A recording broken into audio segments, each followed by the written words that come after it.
ఆ జ్యోతిష్యుడు పరమానంద బ్రహ్మానంద బ్రహ్మజ్ఞాని నాన్న. ఎవరు చెప్పాడు? ఆయనే చెప్పాడు. ఆడో పెద్ద యాదవా, నువ్వు చిన్న యాదవా, అందుకే నమ్మేసి. పెద్ద పెద్ద వాళ్ళ దగ్గర అవార్డు తీసుకున్నాడు. ఆయన గురించి నీకు తెలియదు నాన్న. 100 జంటలు కలిపాడు తెలుసా? ఏట్లోనా? నాన్న, నా జాతకం చూపించి నా పెళ్లి చేస్తావా లేదా నీకు తద్దిలం పెట్టించమంటావా? అబ్బా, నీ పెళ్లి నా చావుకు వచ్చిందిరా. ఓ పని చేద్దాం, ముందు మా నాన్న జాతకం చూపెడదాం. అబ్బా, ఈయన చచ్చి 20 ఏళ్ళు అవుతుంది కదా. అందుకేరా ముందు ఈ జాతకం చూపెడతాను. ఇది కరెక్ట్ గా చెప్పాడు అనుకో, వాడు కరెక్ట్ అని నేను ఒప్పుకున్నాను. లేదంటే వాడి జాతకం నేను చూస్తాను. నాన్న చూసావా ఎన్ని అవార్డ్స్? నమస్కారం సార్. ఇది మా అబ్బాయి జాతక చక్రం, చిన్నప్పుడు రాయించాను. ఇది చూసి మీరు వాడి జాతకం చెప్పాలి.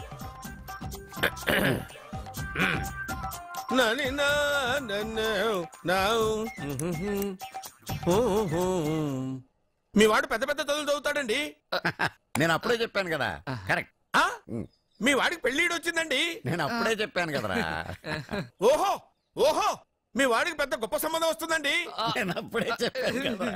మీ వాడు 50 ఏళ్ళకే మంత్రి అయిపోతాడండి. నేను అప్పుడే చెప్పాను కదరా. 60వ ఏట సెంట్రల్ మినిస్టర్ అవుతాడండి. వీడు చెప్పే అన్ని తప్పుడు కూతురని అప్పుడే చెప్పాను కదరా. అంతేకాకుండా ఆపు, వీడు ఆయుష్ గురించి చెప్పు. ఆయుష్ కావాలా? ఆయుష్ ఆహా, 95 సంవత్సరాలు ఏ రోగం రుష్టు లేకుండా, కనీసం జలుబు దగ్గు లేకుండా జీవిస్తాడండి. అయ్యో, అయ్యో, అయ్యో. ఏమిటి ఏమిటి ఏమిటి, ఎందుకలా కొడుతున్నారు? ఇది ఎవరి జాతకమో తెలుసా? 10 సంవత్సరాల మంచం మీద ఉండి చచ్చిపోయిన మా నాన్న జాతకం రా. ఈ చచ్చినోడి జాతకం చూసి బతికినోడి జాతకం చెప్తావు నువ్వు జ్యోతిష్కుడువా? డూప్లికేట్ ఫోటోలు నువ్వు. ఏమండి, జ్యోతిష్యం అన్న తర్వాత అలాంటివి ఇలాంటివి జరుగుతూనే ఉంటాయి. ఏమండి, నేను గుడికి వెళ్ళొస్తాను. ఎక్కడ పత్రాలు చేయకుండా తిరిగి వచ్చేసాయి.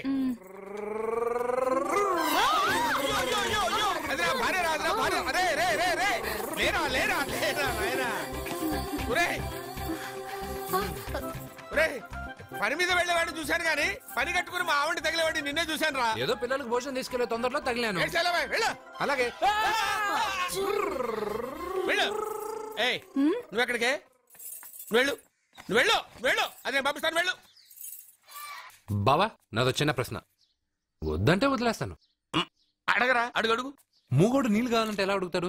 ఇదొక ప్రశ్న. దీనికి జాతక బ్రహ్మను నన్ను అడగలటరా? అంటాడు. గుడ్డోడు కత్తిరి కావాలంటే అంటాడు. తప్పు, అక్కడే కత్తిరిలో కాలేసావు. గుడ్డోడుకు నోరు ఉంటది కాబట్టి కత్తిరి కావాలంటే కత్తిరి ఇవ్వండి సార్ అంటాడు.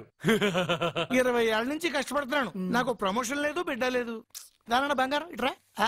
బిడ్డ ఏం ప్రయోజనం లేండి, వ్యాపారం వచ్చి రావడం లేదు. అందుకే జ్యోతిష్యుల వారిని కలిసి సలహా తీసుకుందామని వచ్చా. బయటకు బిడ్డలు లేనివాడు వ్యాపారస్తుడు ఉన్నట. వ్యాపారస్తుడు లోపల పంపించు. వాళ్ళలో బిడ్డలు లేనివాడు ఎవడో వ్యాపారస్తుడు ఎవడో నాకెలా తెలుస్తుంది? నాకు మాత్రం ఎలా తెలుస్తుందో? జానకి బయటకు వెళ్తూ వాళ్ళిద్దరు ఇందాక నుంచి వెయిట్ చేస్తున్నారని చెప్పింది. జేబులో డబ్బులు ఉన్నవాడు బిడ్డలు లేనివాడు, చేతిలో బిడ్డ ఉన్నవాడు వ్యాపారస్తుడు. ముందు వ్యాపారస్తుడు లోపల పంపించు. జేబులో డబ్బులు ఉన్నవాడు బిడ్డలు లేనివాడు, చేతిలో బిడ్డ ఉన్నవాడు వ్యాపారస్తుడు. అలాగే, ఇదిగోండి మీ బాబుని తీసుకోండి.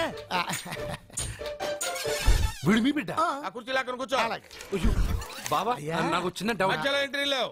బాబా, నేను చెప్పబోయేది ఏంటంటే మీ మంచి కోరే నేను ఏంటి చెప్పేది? వెళ్ళు వెళ్ళి బయటకు వెళ్ళు. వెనక ప్రాబ్లం వస్తుందని ముందే చెప్తున్నా. నాకు తెలుసులే బాయ్, వెనక ముందు ప్రాబ్లం గురించి. నువ్వు వెళ్తావా లేదా? పొద్దున్నే ఎన్ని గంటలకు పని మొదలు పెడుతున్నారు? తమను మరీ డైరెక్ట్ గా అడిగేస్తున్నారు. ఇందులో పెద్ద రహస్యం ఉంది.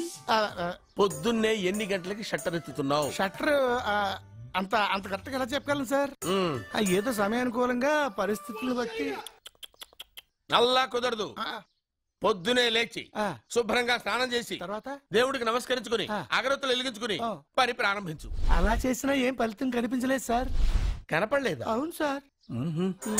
అయితే పని చేయి. చెప్పండి. ఓ మంచి రోజు చూసి లీజుకి ఇచ్చేయి. లీజుకా? సంవత్సరం తర్వాత డెవలప్మెంట్ చూడు. ఎవరికైనా లీజుకి ఇవ్వాలా? ఫీజులు తీస్తాయేమనుకున్నావో, జాగ్రత్తగా ఉండు. షాప్ లీజుకి ఇమ్మంటే ఫీజు పీకేస్తానంటాడేమిటి? మీరేలండి బాబు, నేను ఇవ్వండి. ఎంత మంచిడు, నేను చూసుకుంటాను. Thank you. పెద్ద పెద్దోళ్ళు జ్యోతిష్యం చూసిండు, నా జాతకం మారుంది. నమస్కారం అండి. పెళ్ళై ఎన్నాళ్ళైంది? 5 ఏళ్ళైందండి. మీ ఆవిడని ఎవరైనా జ్యోతిష్యుడికి చూపించావా? ఆవిడ ఎందుకండి జ్యోతిష్యుడు చూపించడం? ఓహో, ప్రాబ్లం అంతా నీలోనే ఉందన్నమాట. అవునండి, పొద్దుటి నుంచి రాత్రి వరకు గ్యాప్ లేకుండా కష్టపడుతున్నాను, అయినా ఫలితం లేదండి. మీరెందుకు సార్ అంత షాక్ అయ్యారు?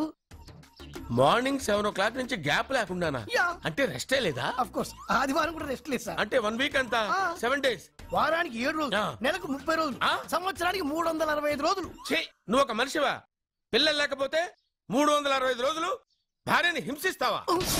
నాకు పిల్లలు లేరని ఎవరు చెప్పారు? నువ్వు అందుకేగా ఇక్కడికి వచ్చింది.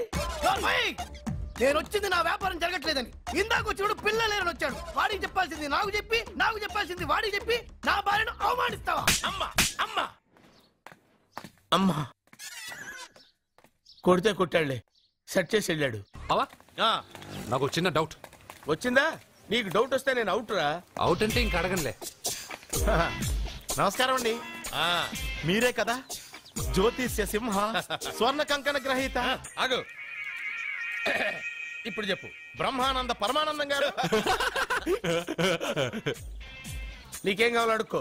లైఫ్ అంటే మీరు జాతకాలు చాలా బాగా చెప్తారని విన్నాను. రాళ్ల గురించి కూడా చెప్తారా? రాళ్ల గురించే కాదురా, గట్టి గురించి కూడా చెప్తాను. ఏ రాయి గురించి కావాలో అడుగు. ఏముంది ఇందులో? బాగా చూడండి. కిడ్నీ ఉంది. అందులో ఏముంది? రాయి ఉంది. ఆ రాయి జాతకం చెప్పండి. కిడ్నీల స్టోన్ గురించి చెప్తావురా? నీ జాతకం ఏమిటంటే నీ కిడ్నీలో ఉన్న రాయి బెలూన్లా ఉబ్బి నువ్వు ఢమాలో చచ్చిపోతావు. అదే నీ జాతకం. వెళ్ళిపో. మరి ఆ నలుగురు జ్యోతిషులు అలా చెప్పారేంటబ్బా? ఏం చెప్పారు? ఏం చెప్పారు? ఏం చెప్పారు ఇలాగే? నేను ఎక్కడుంటే అక్కడ కనకవర్షం అని చెప్పారండి. ఓహో, ఆహా, గురుడు ఉచ్చ స్థితిలో ఉన్నాడు రా. వాళ్ళు ఇదే చెప్పారు. శుక్రుడు ఉచ్చ స్థితిలో ఉన్నాడు. సేమ్ ఇలాగే చెప్పారు. ఆహా, సూర్యుడు కూడా ఉచ్చ స్థితిలో ఉన్నాడు రా. వాళ్ళు ఏం చెప్పారు మీరు అదే చెప్తున్నారు సార్. వీడిది యోగ జాతకం. వీడు ఎక్కడుంటే అక్కడ కనకవర్షం. వీడిని నా దగ్గరే పెట్టుకోవాలి. నా జాతకం నాకు ఇచ్చేహాను. అరే, అరే, ఉండురా. అసలు నువ్వు ఎవరో ఎక్కడ ఉంటావు? సార్ నేను ఒక అనాథం సార్. రే, నేనుండగా నువ్వు అనాథ ఎలా అవుతావురా? నువ్వు మా ఇంట్లో ఉండు. బావా ఆ, వెనక ప్రాబ్లం వస్తుందని ముందే చెప్తున్నాను. నువ్వు మధ్యలో ఎంట్రీలు ఇవ్వక. వెనక ముందు ప్రాబ్లమ్స్ గురించి నాకు తెలుసు. ముందు వీడిని మన ఇంటికి తీసుకెళ్ళు. ఓ చిన్న డౌట్. వద్దంటే వదిలేస్తాను. ఏమిటి అడగరా? అడుగు. మా అయ్యగారి పెద్ద పాప సోషలిజం గురించి చదివింది. అదంటే ఏంటి? ఏం లేదురా, నాకు 3 ఎకరాల పొలం ఉందనుకో. అందులో 2 ఎకరాలు నీలాంటి వాళ్ళకి చెరువు ఇచ్చారనుకో, ముగ్గురు సమానం అవుతాం. అది సోషలిజం. ఓ, ఉన్నవాడు లేనివాడికి ఇవ్వడం అనమాట. అంతే. Super super. అది వాడు చూడు, నా సొమ్మడు తింటాడు కదా, అలాగనమాట. అవును, మీ భోజనం నాకు పంచారు, కానీ మీకు పెళ్ళం ఉంది. నాకు లేదు, ఇతనికి లేదు, మా ఫ్రెండ్ మూతి కడుక్కోలేదు. అరే కాదురా, దేన్నైనా పంచుకోండి గాని భార్య విషయంలో మాత్రం వద్దురా. అరే, ఉండు, నీళ్ళు తీసుకొస్తా.